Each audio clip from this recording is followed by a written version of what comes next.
Bien, donc juste quelques mots d'introduction pour présenter un peu le séminaire. Alors, déjà, la première question peut-être que certains se posent, c'est organisé par Alenvie, par le groupe thématique alimentation de l'Alliance Alenvie qui a demandé à ce qu'on organise ça. Et donc, finalement, la première question, c'est qu'est-ce que c'est que l'Alliance Alenvie, pour ceux qui ne savent pas. Alors, en fait, ça a été créé en février 2010 avec un certain nombre d'organismes de recherche que vous retrouvez là, du CEA à l'IRD, en passant par l'IFREMER, la conférence des présidents d'université, et l'INRA, etc., qui ont été rejoints par un certain nombre de membres associés.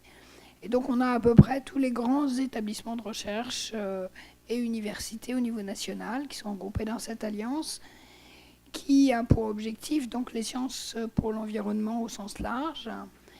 Et donc l'idée c'était de regrouper dans cette alliance de façon relativement informelle tous les grands établissements de recherche autour de 4 défis qui sont alimentation, eau, climat et territoire, avec les enjeux bien sûr que tout le monde connaît maintenant de nous ouvrir 9 milliards d'êtres humains à l'horizon 2050. Bon, maintenant on est plutôt à 9,5, 9,7, mais ça bouge tous les jours.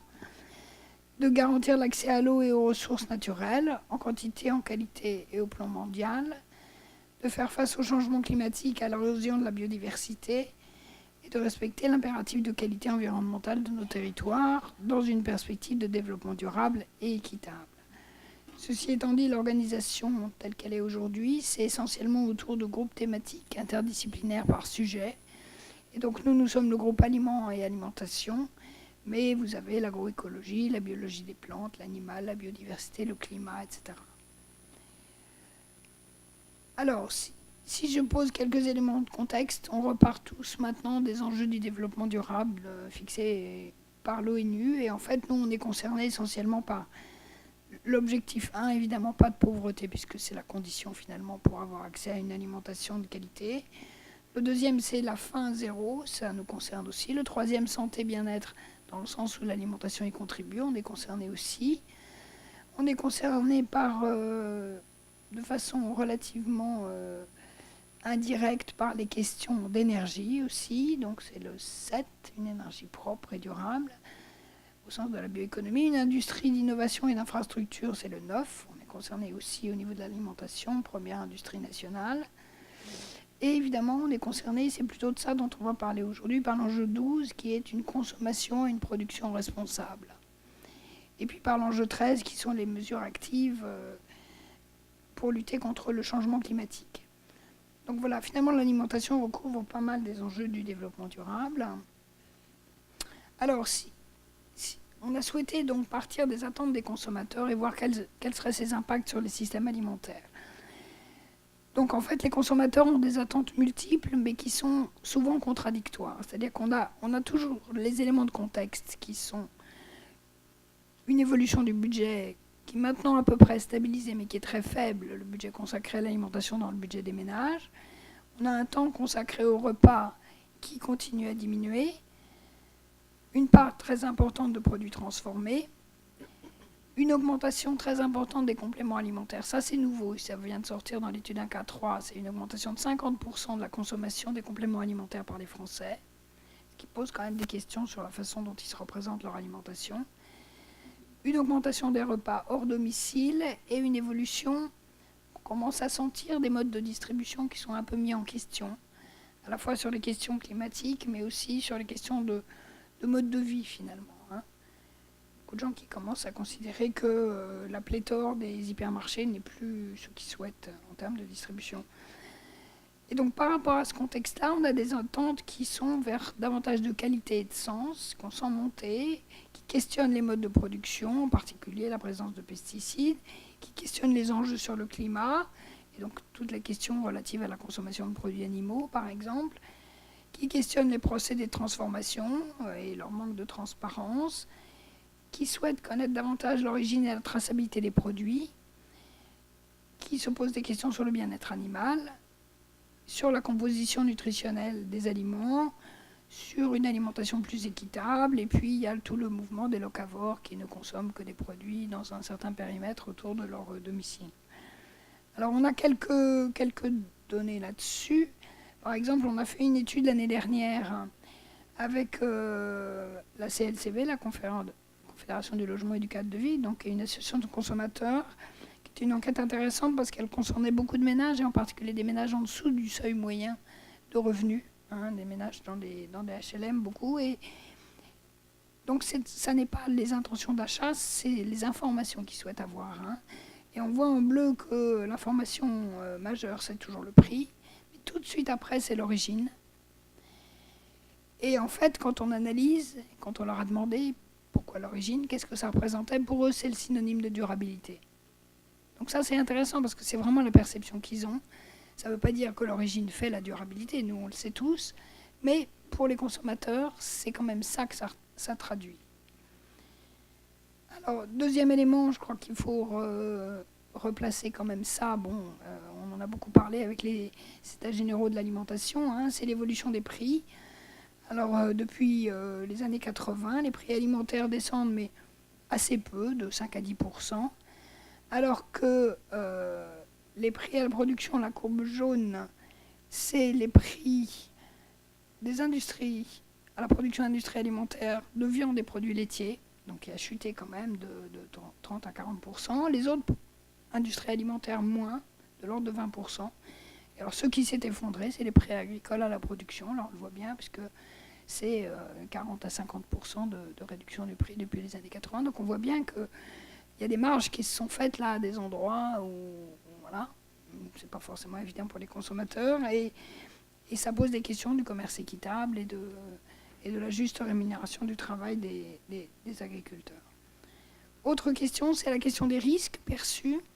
Alors il y a un baromètre qui est le baromètre de l'Institut de recherche de sûreté nucléaire, qui est intéressant parce qu'il est tenu depuis les années 80.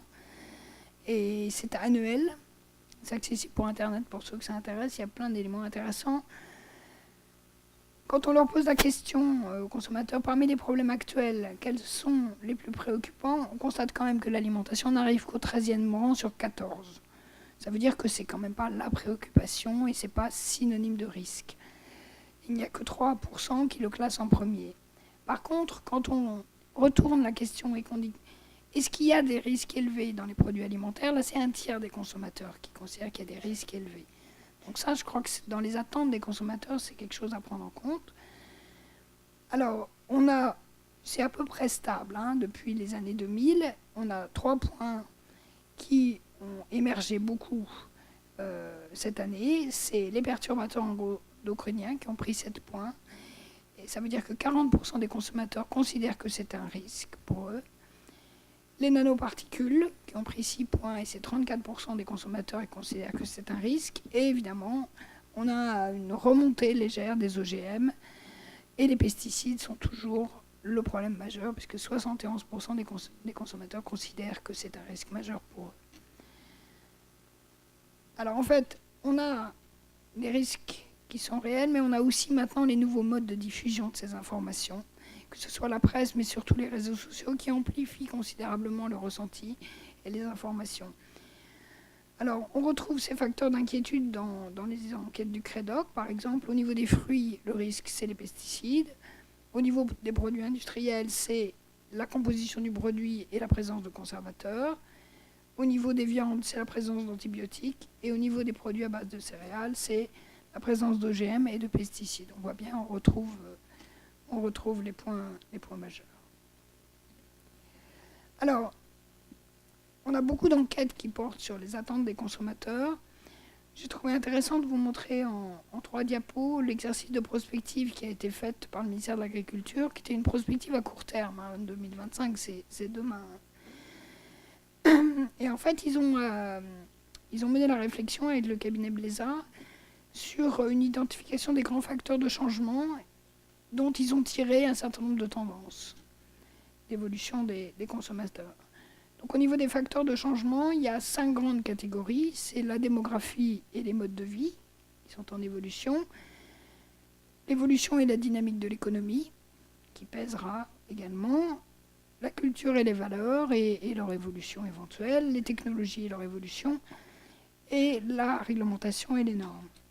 Et puis on a aussi plus près de l'alimentation 7 facteurs majeurs qui sont une demande de personnalisation et de responsabilisation du consommateur, les enjeux de santé, les enjeux liés au rythme de vie, que ce soit l'accélération ou le nomadisme, les enjeux liés à la distanciation par rapport à la production, qui soit à la fois physique, cognitive ou des besoins de transparence, de proximité, de lien social, on l'a vu tout à l'heure sur l'origine. Les questions de durabilité qui deviennent de plus en plus présentes, la numérisation qui fait une entrée en force dans le domaine alimentaire et le pouvoir d'achat. Et de ça, ils ont tiré finalement 16 tendances, alors je ne vais pas les détailler toutes, mais ce qui est intéressant, c'est que parmi ces 16 tendances, finalement aujourd'hui on a choisi, on aurait pu en prendre d'autres, on a choisi de se centrer davantage sur celles qui sont à droite là, c'est-à-dire les nouvelles occasions de consommation, la naturalité, la proximité, la transparence, l'individualisation, le faire soi-même, le digital et l'alimentation, et le consommateur stratège. Voilà. Et donc, le programme de la journée, finalement, ça va être par rapport à ces attentes du consommateur, quelles sont les conséquences pour les systèmes alimentaires. Donc, dans une première partie, on va faire une présentation des systèmes alimentaires, des différents modèles, au nord comme au sud. Ensuite, une analyse de ces nouvelles tendances et la façon dont elles se matérialisent. Une séquence 3 dans laquelle on va se poser la question aussi des attentes des autres acteurs, des acteurs de la chaîne alimentaire. Ensuite, les conséquences sur les procédés, puisqu'aujourd'hui on travaille quand même beaucoup sur des économies d'échelle et finalement ces nouvelles attentes et ces nouveaux modes de production vont questionner la façon dont on optimise les procédés. La séquence 5, c'est toutes ces nouvelles pratiques qui vont poser des questions sanitaires et des questions réglementaires. Et enfin, deux présentations sur finalement ce que peuvent apporter les nouveaux outils, le numérique, la réalité virtuelle.